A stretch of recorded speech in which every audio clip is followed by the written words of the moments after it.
Mieczysław Weinberg was born on December 8, 1919 in the Wola district of Warsaw, Poland. His father Shmuel was a composer, conductor, and violinist at the Jewish Theater in Warsaw. He was originally from Kishinev, but left shortly before the Kishinev massacre in 1903. Mieczysław's mother, Sarah, was an actress in several Yiddish theater companies in Warsaw and Łódź. She was originally from Odessa. One of Mieczysław's cousins was executed in 1918 as one of the 26 Baku commissars. From an early age, Mieczysław was surrounded by music, saying that life was his first music teacher. He began accompanying his father to performances at age 6. Mieczysław taught himself the piano and became skilled enough to substitute for his father at the Jewish theater. He would also begin composing, but didn't think it was that important to him. He would say these early compositions, quote, "What does writing music mean to a child? I simply took down one of my father's music sheets and scribbled down something or other. But in this way, I studied music right from my birth, as it were. And when I wrote these operettas, I probably imagined myself to be a composer." At age 12, Mieczysław began formal music lessons. His teacher noted his substantial early development and had him enrolled at the Warsaw Conservatory in 1931. While at the conservatory, he took piano lessons with Józef Czerczynski, who considered Weinberg, along with Witold Malkazinski, as some of his best students.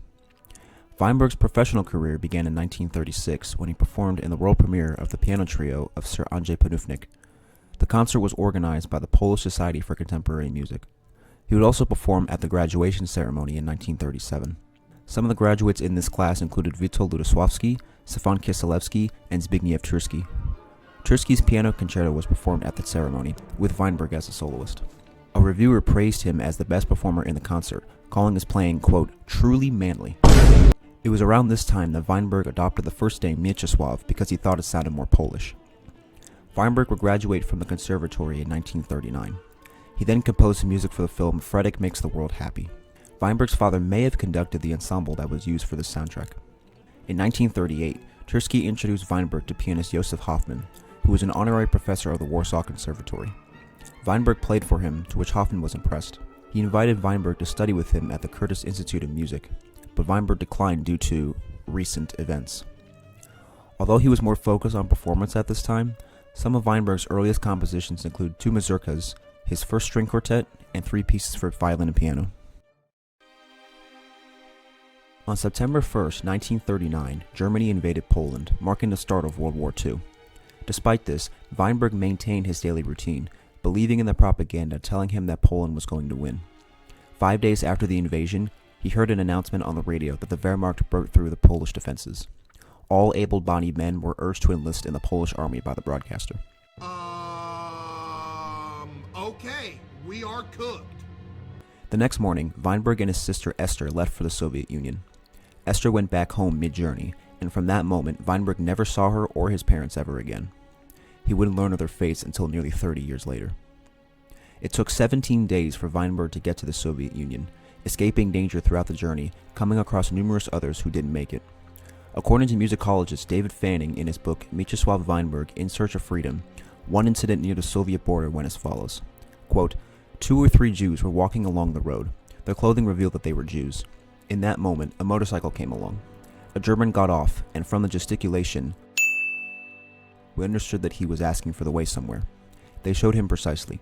He probably said Danke schön, sat down again, started the engine, and as the Jews resumed walking, to send them on their way, he threw a hand grenade, which tore them to shreds. Weinberg eventually reached the Soviet border in early October and was extremely grateful, saying he and other refugees, quote, blessed the Red Army which could save them from death. While in the Soviet Union, he was officially known as Moisey Samuilovich Weinberg. Weinberg arrived at the Soviet Union with very few personal belongings other than manuscripts and family photos. He would travel throughout Belarus, going to cities including Brest, Pinsk, and Lunenets, where he would write his first piano sonata, before eventually settling in the capital of Minsk. Fortunately, his poor health excluded him from military service.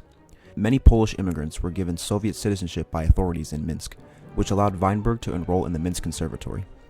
He studied composition with Vasily Zolotarev, who was a student of Nikolai Rimsky-Korsakov. Zolotarev would describe Weinberg as, quote, a charming and handsome young man, very extraordinarily talented. Weinberg's roommate, Alexei Klumov, was a pianist and student of Heinrich Neuhaus. Klumov would give Weinberg lessons in Russian, which Weinberg would quickly become fluent in. After classes, Weinberg worked as a pianist, often playing duets of popular American film music with his classmate Ada Tiermond. In mid-1940, due to concerns about Weinberg's health and finances, Zolotarev asked for help from the Committee of the Arts. This led to Weinberg being sent to Moscow as a participating delegate for the Festival of Belarusian Art. He would eventually meet composer Nikolai Mieczysław and receive a diploma from the conservatory in 1941. Some of the pieces written around this time include a song cycle Acacias and a symphonic poem. Following the German invasion of the Soviet Union, all men were ordered to enlist. Weinberg was again exempt from military duty, this time due to his Pott's disease. Despite this, Weinberg fled Minsk with Klumov.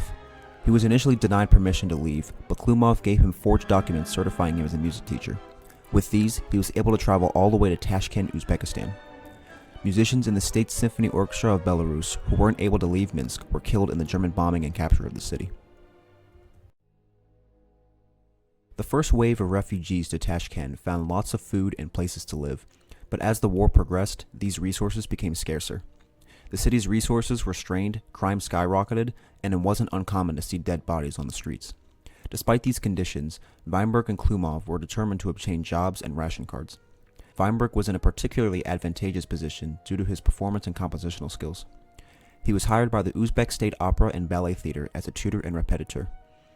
He would begin collaborating with multiple composers on The Sword of Uzbekistan, a socialist realist opera that is now sadly lost. In 1941, Weinberg met Natalia Michels at a party. They would get married a year later and move in with Natalia's parents. Natalia's father, Solomon, was the leader of the Jewish Anti-Fascist Committee, which greatly helped Weinberg's social and financial positions. Weinberg greatly admired his father-in-law, dedicating his first violin sonata to him. Michels, in return, set out to find any information he could about what happened to Weinberg's family in Poland. Weinberg then wrote his first symphony in late 1942, which he dedicated to the Red Army. The symphony was very important to Weinberg, although it wouldn't be publicly performed until 25 years later. Other pieces written around this time include 2 pieces for string quartet and children's songs. During the German siege of Leningrad, the faculty at the Leningrad Conservatory were evacuated to Tashkent. Weinberg would meet Israel Finkelstein, who would send a letter to famed composer Dmitri Shostakovich expressing enthusiasm over Weinberg's music. Curious, Shostakovich requested to see Weinberg's scores. Weinberg sent a copy of his first symphony to Shostakovich. A few weeks later, he received an official invitation from the Committee of the Arts to move to Moscow. Weinberg's first symphony was performed for the Union of Soviet Composers in 1943. Mieczysław described the symphony as, quote, talented, technically fine, but without warmth. 1 month after the performance, Weinberg and his wife arrived in Moscow. There they had their first daughter, Victoria. According to Weinberg himself, he first met Shostakovich in his apartment shortly after arriving in Moscow, along with music critic Ivan Slortinsky. Weinberg performed a piano reduction of his first symphony, with Shostakovich replying with appreciative comments. The two would become lifelong friends, with Weinberg being entrusted as a partner in many of the first hearings of Shostakovich's orchestral music. Soon after this meeting, Weinberg was accepted into the Union of Soviet Composers.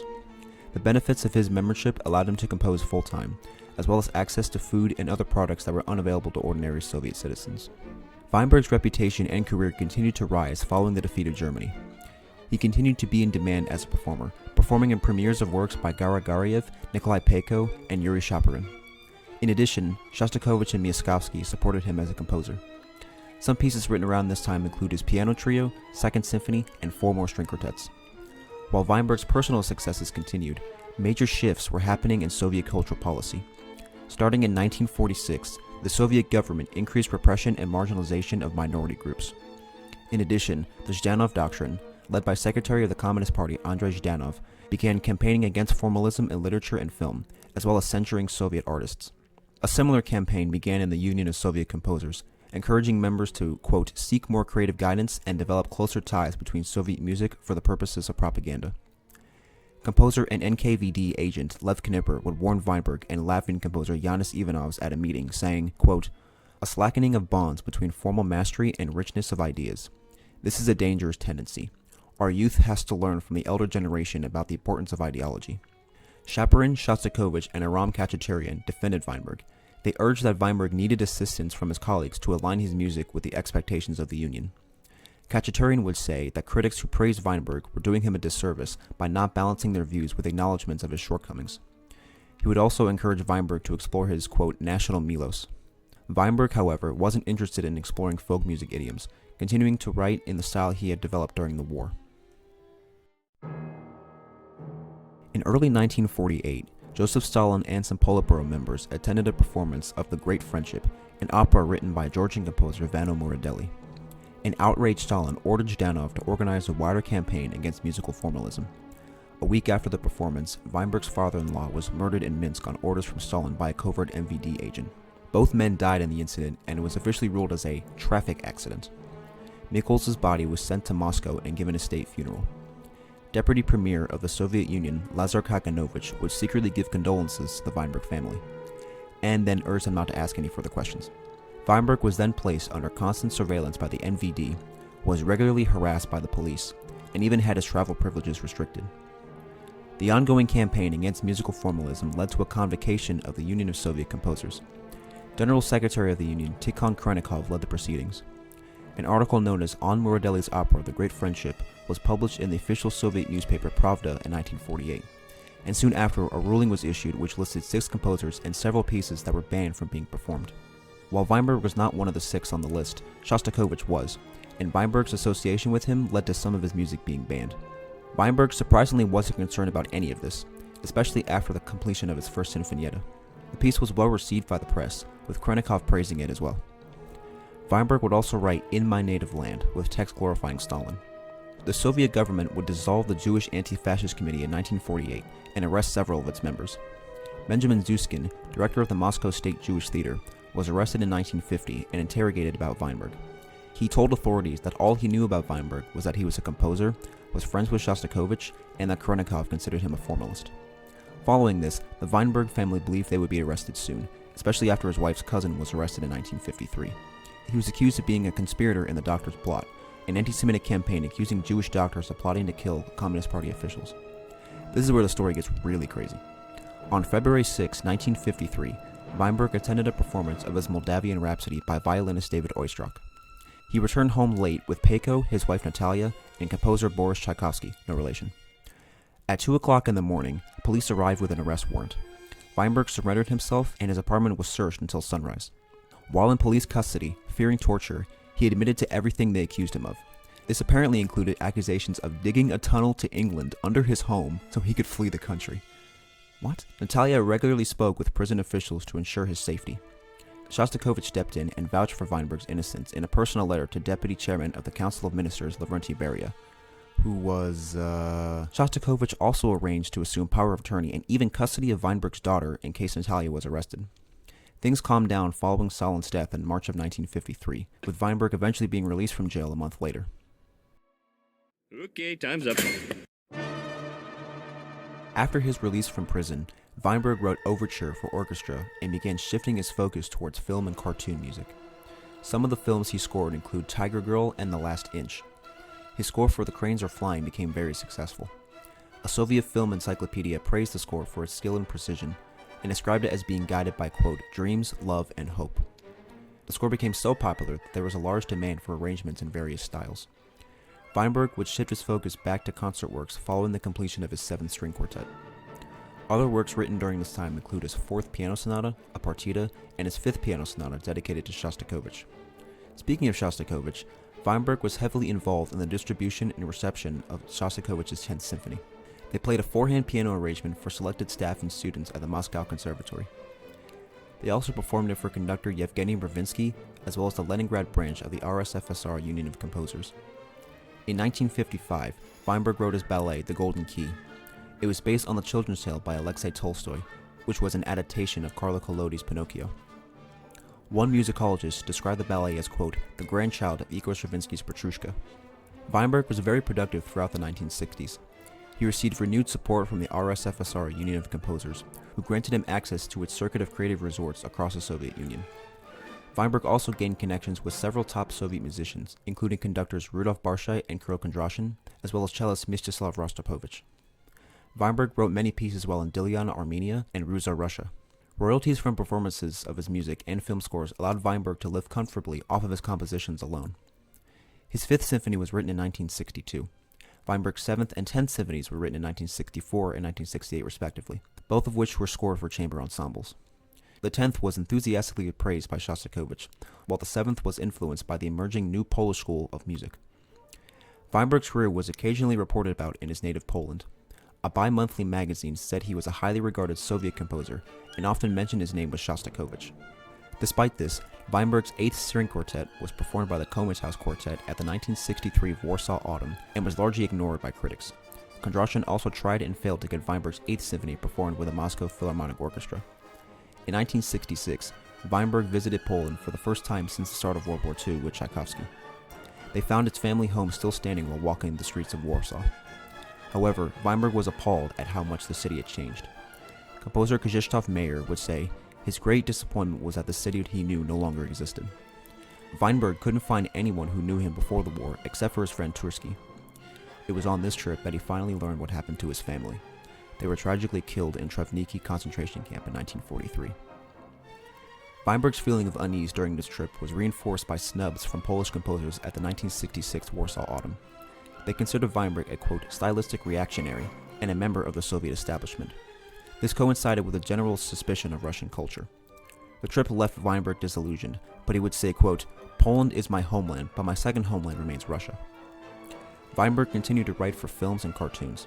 Arguably his most popular score was for the 1969 adaptation of Winnie the Pooh. It became an instant favorite among Soviet audiences, with Weinberg himself saying it most contributed to his legacy.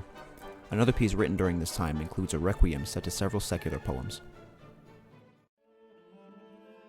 In 1970, Weinberg began an extramarital affair with Olga Rakolskaya, a classmate of his daughter Victoria. This led to him divorcing his wife Natalia, marrying Olga, and having another daughter named Anna.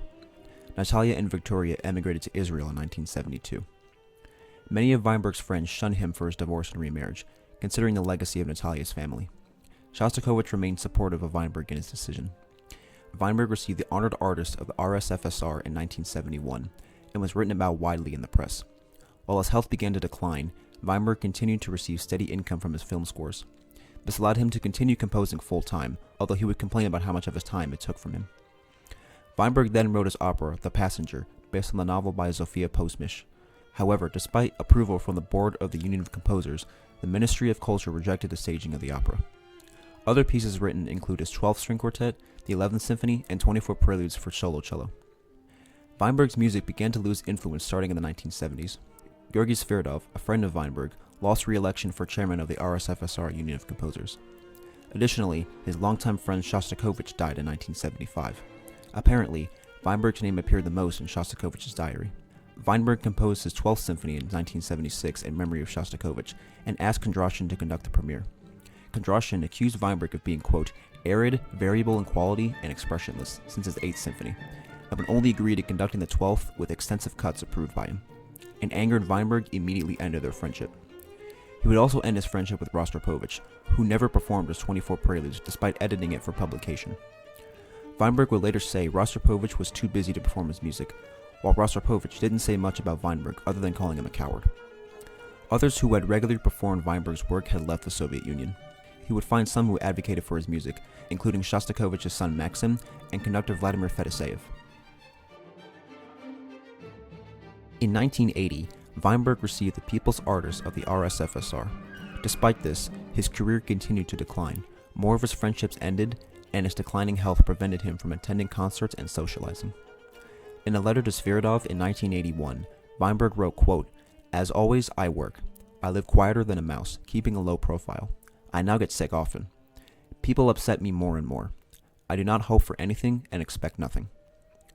In another letter to Svirdov in 1988, he described how loneliness became a large part of his life, saying, quote, "I do not lament it and accept it as a fact of life." Weinberg would develop cordial relationship with composers Krzysztof Penderecki and Alfred Schnittke.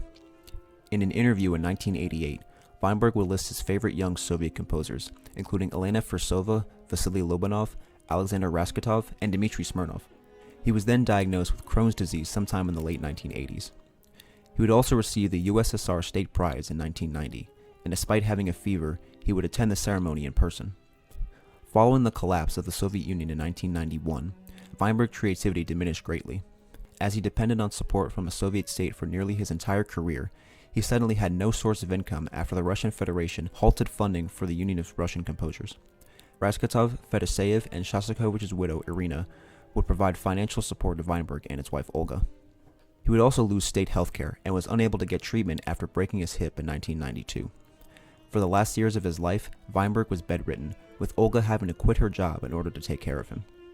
His works were slowly beginning to get recognized outside of Russia, primarily due to Swedish judge Tommy Persson. Weinberg received the Meritorious Activist of Culture from the Polish Embassy in Russia in 1994. A year later, a representative of the United States Holocaust Memorial Museum would also present Weinberg with a recording of his piano trio made at the museum. His last work was a sketch of his 22nd Symphony. Starting in late 1995, Weinberg began discussing with his wife about converting to Christianity. His decision was influenced after reading the poem Nunc Dimittis by Russian-American poet Joseph Brodsky. He was officially baptized in February of 1996. There's a lot of conflicting stories as to what led Weinberg to convert to Christianity. One of the letters Weinberg wrote to Sviridov contains annotations suggesting the two of them discuss Orthodox Christianity either in person or over the phone as early as 1988. Weinberg described his concern over, quote, the inability of losing one's physical shell, as well as his music's contact with spiritual, eternal values. On the other hand, David Fanning argues in his book that Weinberg was pressured to convert by his wife, who was a Sunday school teacher. Weinberg's first daughter, Victoria, cast doubt on his conversion being voluntary due to his poor health, and claims that his father, quote, never engaged in pursuit of God and was not religious at all. Olga denies pressuring her husband into conversion, saying involuntary baptism is sinful and of no value. She also says her husband was considering conversion for a year before asking to be baptized. In his book Music Behind the Iron Curtain, Weinberg and his Polish contemporaries, musicologist David Elphick would say, quote, his decision to convert was, according to his daughter Anna, made entirely in his right mind. Although his first daughter has attempted to question this, all signs point to the conclusion that Weinberg made this very personal decision when faced with his imminent death. Additionally, Fedoseev said of Weinberg's baptism, quote, Weinberg was not just baptized, but he was a profoundly devout Orthodox man. Nobody forced him to do anything. He did everything with conviction and knowingly.